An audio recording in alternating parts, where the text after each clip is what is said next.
Hello दोस्तों, अगर आप लोग रेलवे के किसी भी एग्ज़ाम की तैयारी कर रहे हो तो आप लोगों के लिए यह क्लास बहुत इंपॉर्टेंट साबित होने वाला है। तो आप लोग इस क्लास को लास्ट तक जरूर देखिएगा और अपने दोस्तों को भी शेयर कर दीजिएगा।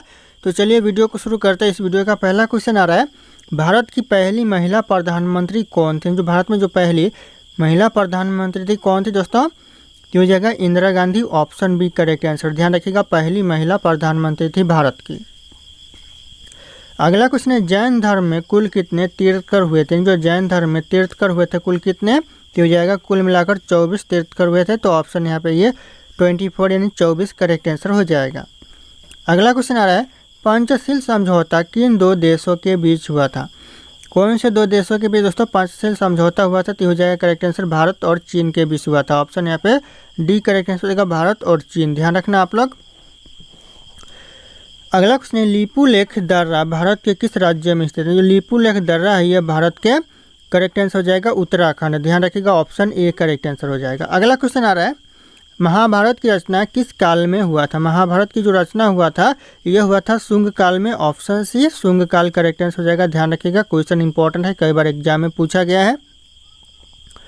अगला क्वेश्चन है, फलों का अध्ययन क्या कहलाता है? जो फलों का अध्ययन कहलाता है यह कहलाता है पोमोलॉजी। ऑप्शन यहाँ पे डी पोमोलॉजी करेक्ट आंसर हो जाएगा, फलों का अध्ययन। ध्यान रखना आप लोग। अगला क्वेश्चन आ रहा है, राष्ट्रीय डेयरी अनुसंधान संस्थान कहाँ पर स्थित है? राष्ट्रीय डेयरी अनुसंधान संस्थान यह करनाल में है। ऑप्शन यहाँ पे डी करनाल करेक्ट आंसर हो जाएगा। अगला क्वेश्चन, हिमाचल प्रदेश की राजधानी कहाँ है? जो हिमाचल प्रदेश की जो राजधानी है यह शिमला है। Option B Shimla correct answer हो जाएगा। ध्यान रखना, कई बार यह क्वेश्चन एग्जाम में पूछा गया है। अगला क्वेश्चन है, श्रीलंका का प्राचीन नाम क्या था? श्रीलंका का जो प्राचीन नाम था क्या था दोस्तों? तो हो जाएगा सिलोन, जो कि श्रीलंका का प्राचीन नाम था। Option D Ceylon correct answer हो जाएगा। अगला क्वेश्चन है, रूस का राष्ट्रीय खेल कौन सा है? रूस का जो राष्ट्रीय खेल है कौन सा खेल है?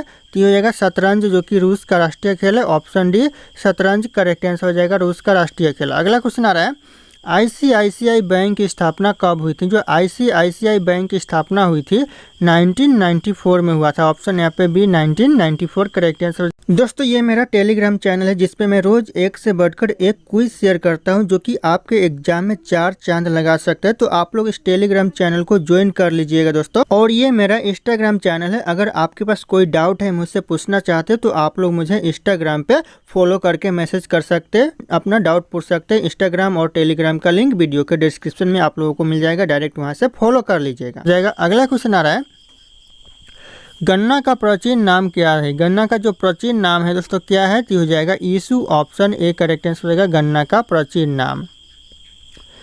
अगला क्वेश्चन है, पिछोला झील किस राज्य में स्थित है? जो पिछोला झील है ये कौन सा राज्य में है? तो यह राजस्थान राज्य में पिछोला झील स्थित है। ऑप्शन सी राजस्थान राज्य करेक्ट आंसर हो जाएगा। ध्यान रखना आप लोग, कई बार यह क्वेश्चन भी पूछा गया एग्जाम में। अगला क्वेश्चन है, स्वामी विवेकानंद का मूल नाम क्या था? स्वामी विवेकानंद का जो मूल नाम था नरेंद्र दत्त था। ऑप्शन यहाँ पे सी नरेंद्र दत्त करेक्ट आंसर हो जाएगा, स्वामी विवेकानंद का मूल नाम। तो ध्यान रखना आप लोग। अगला क्वेश्चन आ रहा है, तराइल का प्रथम युद्ध कब हुआ था? तराइल का जो प्रथम युद्ध हुआ था दोस्तों ये हुआ था 1191 में। ये क्वेश्चन भी बहुत इंपॉर्टेंट है एग्जाम के लिए। 1191 में तराइल का प्रथम युद्ध हुआ था। ध्यान रखना आप लोग। अगला क्वेश्चन है, लाल बहादुर शास्त्री की समाधि किस नदी के किनारे स्थित है? जो लाल बहादुर शास्त्री की जो समाधि है कौन सी नदी के किनारे है? तो यह यमुना नदी के किनारे है। ऑप्शन डी यमुना नदी करेक्ट आंसर हो जाएगा। ध्यान रखिएगा, क्वेश्चन इंपॉर्टेंट है। अगला क्वेश्चन दोस्तों, शेषनाग झील किस राज्य में स्थित है? शेषनाग झील है दोस्तों कौन से राज्य में है? तो यह जम्मू कश्मीर में है। ऑप्शन है जम्मू कश्मीर करेक्ट आंसर हो जाएगा, शेषनाग झील। अगला क्वेश्चन है, महात्मा गांधी जी का जन्म किस वर्ष हुआ था? कौन से वर्ष दोस्तों महात्मा गांधी जी का जन्म हुआ था? तो हो जाएगा 1869 में महात्मा गांधी जी का जन्म हुआ था। ऑप्शन यहाँ पे सी करेक्ट आंसर हो जाएगा, 1869। अगला क्वेश्चन है, प्रोटीन का उत्तम स्रोत निम्नलिखित में से कौन सा? इन ऑप्शन में से प्रोटीन का उत्तम स्रोत हो जाएगा सोयाबीन। ऑप्शन सी ध्यान रखना, सोयाबीन करेक्ट आंसर हो जाएगा। अगला क्वेश्चन है, बंगाल का शोक किस नदी को कहा जाता है? जो बंगाल का शोक कहा जाता है यह कहा जाता है दामोदर नदी को। ऑप्शन डी दामोदर नदी करेक्ट आंसर हो जाएगा, बंगाल का शोक। अगला क्वेश्चन है, स्वराज पार्टी के संस्थापक कौन थे? स्वराज पार्टी के जो संस्थापक थे तो हो जाएगा मोतीलाल नेहरू। ध्यान रखना, ऑप्शन यहाँ पे बी हो जाएगा मोतीलाल नेहरू, जो कि स्वराज पार्टी के संस्थापक थे। अगला क्वेश्चन है, गद्दर पार्टी के संस्थापक कौन थे? गद्दर पार्टी के जो संस्थापक थे लाला हरदयाल थे। ऑप्शन यहाँ पे ए लाला हरदयाल करेक्ट आंसर हो जाएगा। ध्यान रखना, कई बार यह क्वेश्चन भी एग्जाम में पूछा गया है। अगला क्वेश्चन है, the race of my life book के लेखक कौन है? दोस्तों the race of my life book के लेखक है मिल्खा सिंह। ऑप्शन यहाँ पे B Milkha Singh correct answer हो जाएगा। ध्यान रखना आप लोग। अगला क्वेश्चन है, मानव शरीर का सामान्य तापमान कितना होता है? मानव शरीर का जो सामान्य तापमान होता है 37 सेल्सियस होता है। ऑप्शन यहाँ पे सी 37 सेल्सियस करेक्ट आंसर हो जाएगा। ध्यान रखना आप लोग।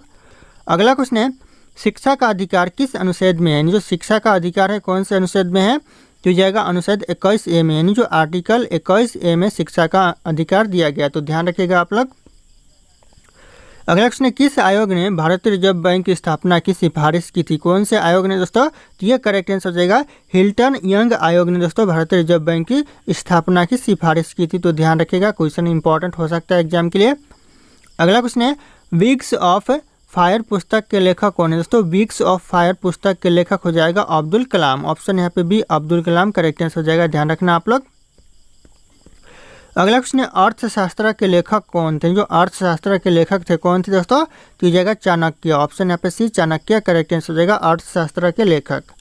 अगला क्वेश्चन है, गुप्त वंश का संस्थापक कौन था? गुप्त वंश का जो संस्थापक था श्रीगुप्त था। ऑप्शन सी करेक्ट आंसर हो जाएगा श्रीगुप्त। ध्यान रखना आप लोग। अगला क्वेश्चन आ रहा है, भारत में कौन से राज्य कपास का सबसे बड़ा उत्पादक है? यानी कौन सा राज्य जो कपास का सबसे ज़्यादा उत्पादन करता है? यह करता है गुजरात राज्य। ऑप्शन यहाँ पर सी गुजरात करेक्ट आंसर हो जाएगा। ध्यान रखना आप लोग। अगला क्वेश्चन है, हीराकुंड बांध किस नदी पर स्थित है? जो हीराकुंड बांध है कौन सी नदी पर है? तो यह महानदी पर हीराकुंड बांध स्थित है। ऑप्शन सी करेक्ट आंसर हो जाएगा। और अगर आप लोग हमारे चैनल पर नए होंगे तो चैनल को सब्सक्राइब कर लीजिएगा और इस वीडियो को एक लाइक करना ना भूलिएगा। दोस्तों अगला क्वेश्चन आ रहा है, ध्वनि की गति किस में अधिकतम होती है? दोस्तों ध्वनि की गति अधिकतम होती है किस में दोस्तों? तो जगह ठोस वस्तु में ज़्यादा होती है ध्वनि की गति। तो ऑप्शन यहाँ पे डी करेक्ट आंसर होगा ठोस वस्तु। अगला क्वेश्चन है, सूरसेन महाजनपद की राजधानी कहाँ थी? सूरसेन महाजनपद की राजधानी दोस्तों तो मथुरा थी। ऑप्शन यहाँ पे सी मथुरा करेक्ट आंसर हो जाएगा।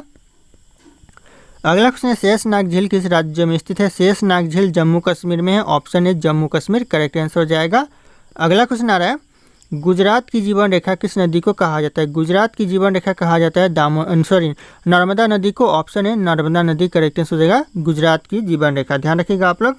अगला क्वेश्चन आ रहा है, भारत का तोता किसे कहा जाता है? भारत का दोस्तों तोता कहा जाता है अमीर खुसरो को। ऑप्शन डी अमीर खुसरो करेक्ट आंसर हो जाएगा। ध्यान रखना आप लोग। अगला क्वेश्चन है, एशिया का अजगर किस देश को कहा जाता है? जो एशिया का अजगर कहा जाता है यह कहा जाता है चीन देश को। ऑप्शन है चीन देश करेक्ट आंसर हो जाएगा एशिया का अजगर। अगला क्वेश्चन है, किस ग्रह को संध्या तारा के नाम से जाना जाता है? संध्या तारा के नाम से दोस्तों कौन से ग्रह को जाना जाता है? तो यह जाना जाता है शुक्र ग्रह को। ऑप्शन सी शुक्र ग्रह करेक्ट आंसर हो जाएगा। ध्यान रखना आप लोग। अगला क्वेश्चन आ रहा है, भारत का ऐसा कौन सा राज्य है जो बांग्लादेश से तीनों ओर से घिरा हुआ है? तीनों ओर से दोस्तों घिरा हुआ है तो हो जाएगा त्रिपुरा। ऑप्शन यहाँ पे बी त्रिपुरा राज्य करेक्ट आंसर हो जाएगा। अगला क्वेश्चन है, भारत के किस राज्य में सूर्य उदय सबसे पहले होता है? ऐसा कौन सा राज्य जहाँ पर सूर्य उदय सबसे पहले होता है भारत में? तो अरुणाचल प्रदेश करेक्ट आंसर हो जाएगा। Option B. ध्यान रखना आप लोग। अगला क्वेश्चन आ रहा है, जो बीत चुका है उसके लिए कौन सा शब्द का उपयोग होता है? कौन सा शब्द का दोस्तों? तो हो जाएगा करेक्ट आंसर अतीत का उपयोग होता है, यानी पास्ट का उपयोग होता है। तो ऑप्शन यहाँ पे ए अतीत करेक्ट आंसर हो जाएगा। अगला क्वेश्चन है, नीली क्रांति का संबंध किस क्षेत्र से? नीली क्रांति का संबंध है दोस्तों मछली उत्पादन से। ऑप्शन यहाँ पे ए मछली उत्पादन करेक्ट आंसर हो जाएगा नीली क्रांति का संबंध। ध्यान रखना आप लोग। अगला क्वेश्चन आ रहा है, मूंगफली उत्पादन के लिए किस टाइप की मिट्टी की जरूरत होती है? जो कौन सा टाइप की मिट्टी की जरूरत होती है दोस्तों मूंगफली उत्पादन के लिए? तो जाएगा बलुई मिट्टी की जरूरत होती है। ऑप्शन यहाँ पे बी बलुई मिट्टी करेक्ट आंसर हो जाएगा। अगला क्वेश्चन है, पहाड़ों की रानी किसे कहा जाता है? पहाड़ों की रानी दोस्तों मंसूरी को कहते हैं। ऑप्शन यहाँ पे ए मंसूरी करेक्ट आंसर हो जाएगा पहाड़ों की रानी।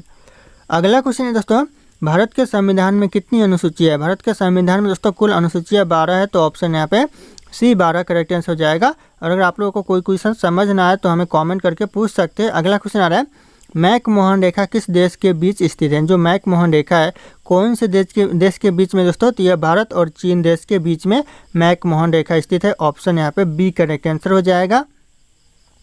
अगला क्वेश्चन है, कायर का विलोम शब्द क्या होता है? कायर का जो विलोम शब्द होता है शूरवीर। ऑप्शन यहाँ पे ए शूरवीर करेक्ट आंसर हो जाएगा। ध्यान रखना आप लोग।